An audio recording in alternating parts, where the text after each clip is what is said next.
Assalamualaikum warahmatullahi wabarakatuh.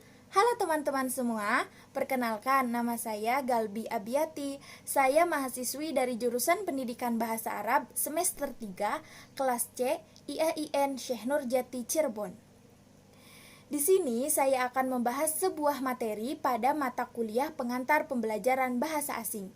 Materinya itu mengenai dasar-dasar teoritis pengajaran bahasa. Pada materi dasar-dasar teoritis pengajaran bahasa ini, saya akan membahas 4 subbahasan. Subbahasan yang pertama ada dasar linguistik, subbahasan kedua ada dasar psikologis, subbahasan yang ketiga ada dasar pedagogis, dan subbahasan yang keempat atau yang terakhir ada hakikat pembelajaran bahasa Arab sebagai bahasa asing.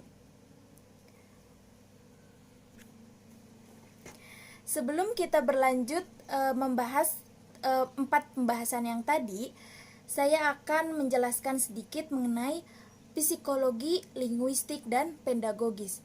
Psikologi, linguistik, dan pedagogis itu menguraikan apa? Menguraikan tentang apa sih, teman-teman? Ya, saya akan menjelaskannya sedikit. Psikologi menguraikan bagaimana orang belajar sesuatu. Yang kedua itu linguistik. Linguistik memberikan informasi tentang seluk-beluk bahasa. Dan yang ketiga pedagogis. Pedagogis itu menguraikan tentang strategi belajar. Seperti itu, teman-teman. Oke, langsung saja kepada pembahasan yang pertama, yaitu tentang dasar linguistik. Dalam metode mengajarkan bahasa, terdapat perbedaan yang dipengaruhi oleh perbedaan pandangan terhadap hakikat bahasa dan perbedaan dalam cara menganalisis dan mendeskripsikan bahasa. Jadi secara singkat, linguistik itu apa ya? Secara singkatnya, linguistik adalah metode atau ilmu yang mengajarkan bahasa. Nah, itu dinamakan dengan linguistik. Seperti itu, teman-teman. Nah, pada dasar linguistik ini atau pada linguistik terdapat 2 aliran penting. Apa aja ya aliran pentingnya? Aliran yang pertama itu dinamakan dengan aliran struktural, dan aliran yang kedua dinamakan aliran generatif transformasi. Membahas apa ya aliran-aliran tersebut? Kita bahas aliran yang pertama, yaitu aliran struktural. Aliran struktural dipelopori oleh linguis dari Swiss Ferdinand pada tahun 1857 sampai 1913. Kemudian dikembangkan kembali oleh Leonard Bloomfield. Seperti itu. Beberapa teori bahasa menurut aliran ini. Aliran struktural ini mengatakan atau menjelaskan mengenai beberapa teori bahasa. Teori bahasa menurut aliran ini ada 6 loh, teman-teman. Apa aja ya? Oke. Aliran atau teori bahasa menurut aliran struktural yang pertama. Itu bahasa itu pertama-tama adalah bahasa lisan. Kenapa dikatakan bahasa itu pertama-tama adalah bahasa lisan? Karena mungkin seperti ini, teman-teman. Ketika kita kan berbicara, nah berbicara itu kan menggunakan bahasa. Makanya dikatakan bahasa itu pertama-tama adalah bahasa lisan. Jadi kita berbicara itu kan menggunakan bahasa. Jadi bahasa itu pertama-tama adalah bahasa lisan. Kurang lebihnya seperti itu, teman-teman. Teori bahasa menurut aliran struktural yang kedua adalah kemampuan berbahasa diperoleh melalui kebiasaan. Seperti apa ya maksudnya? Jadi kita kan sering berbahasa, kita kan sering berbicara, kita berbicara menggunakan bahasa-bahasa. Kita tahu mana bahasa baku, bahasa tidak baku. Nah, dengan dengan kita terbiasa seperti itu, kita kan itu adalah sebuah kebiasaan, menjadi sebuah kebiasaan. Jika sudah menjadi kebiasaan, kita akan mampu untuk berbahasa dengan baik dan benar, seperti itu. Yang ketiga, setiap bahasa memiliki sistemnya sendiri. Yang keempat, setiap bahasa memiliki sistem yang utuh dan cukup.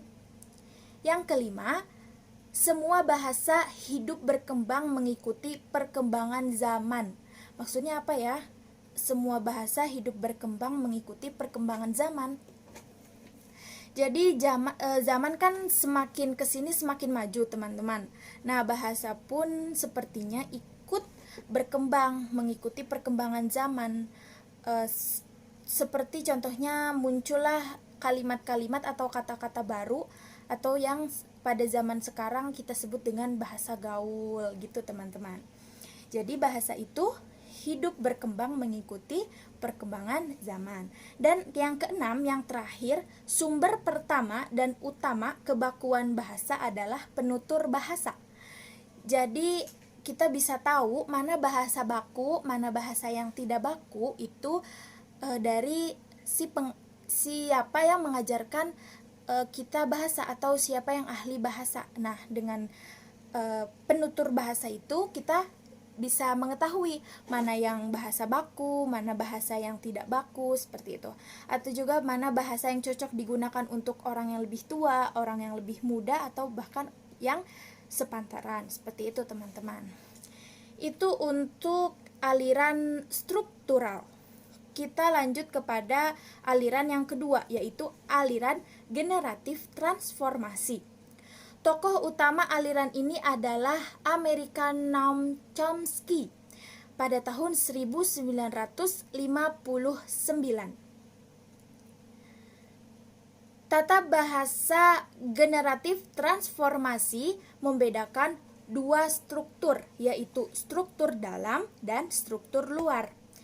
Chomsky juga membagi kemampuan berbahasa menjadi dua, yaitu kompetensi dan performasi.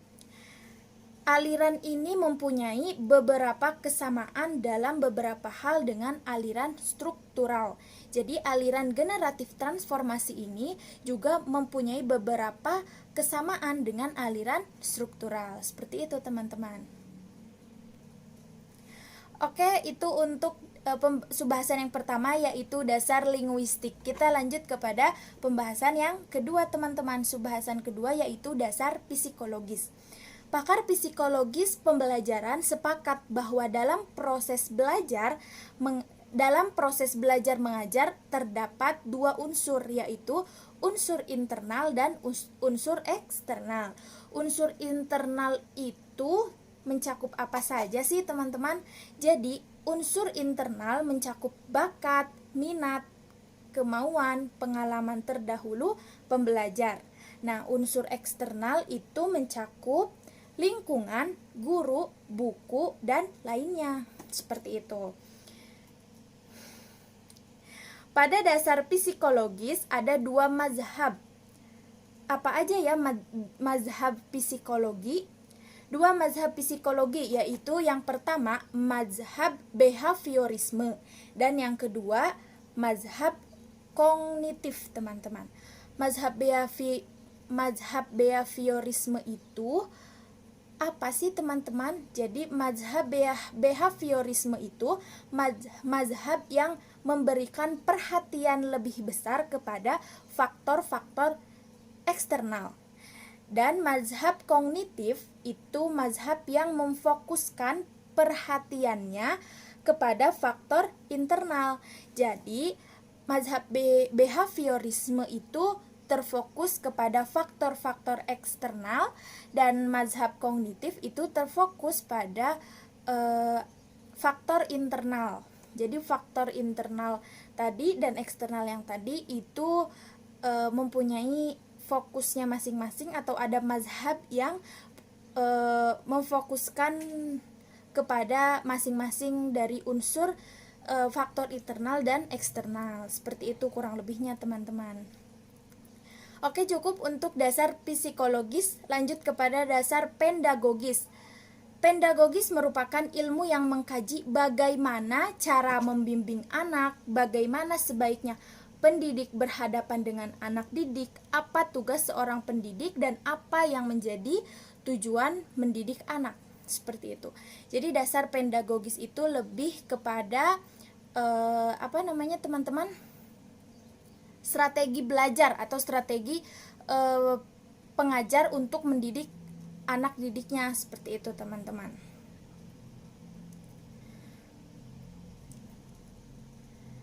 Nah, di sini untuk pengajar mengajarkan atau mendidik anak didiknya itu ada 3 cara. Yang pertama mendidik, yang kedua mengajar, dan yang ketiga melatih. Mendidik, mengajar, dan melatih itu kegiatan apa sih teman-teman? Kita bahas ya.